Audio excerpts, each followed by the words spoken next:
এই গরু কি তোমার কোনো সময় গোতা দিছে? না। হ্যাঁ, গোতা দিছে না কোনো সময়? না, আমাকে কিস্তা করতে না। এবার যে নিয়ে যাবে গরুটা উপরে উঠে বসে ওরে গোসল করাইছি। অনুমতি পারবা? শেয়ার নাই, শেয়ার নাই না। নবাব, গরুর নাম কি? এলাকার নবাব। ও, কয় বছর পড়ছো এই গরুটারে? 4 বছর। 4 বছর। ছোট, এই গরু কার? আমার। তোমার? জি। তুমি পালন করছো? জি। যে গরুর নাম কি? এলাকার নবাব। এলাকার নবাব। এই গরুটা তোমরা কত বছর পালন করছো? 4 বছর। 4 বছর। গরুর প্রতি তোমার খুব মায়া জন্মাইছে না? জি, আমার খুব মায়া জন্মেছে। তোর লাগে এই গরু কি করবো জানো? মানুষ যারা কিনে নিছে কুরবানি দেব। কত কত বিক্রি করছো? 4,15,000। 4,15,000। তোমাদের কি মনে হয় যে ভালো দামে বিক্রি করছো? আমি তো সঠিক বলতে পারতাম না ভালো না খারাপ।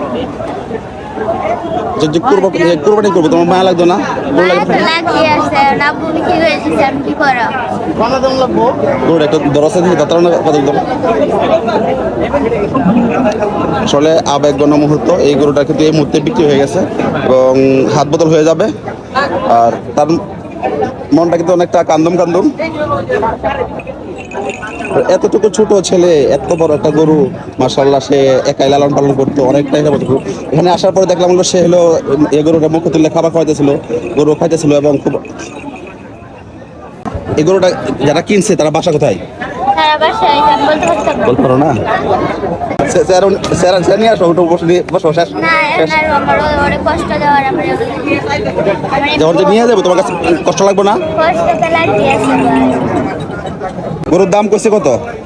4,15,000। 4,15,000 কইছে। তোমরা কত চাইছো? আমরা 6,500,000।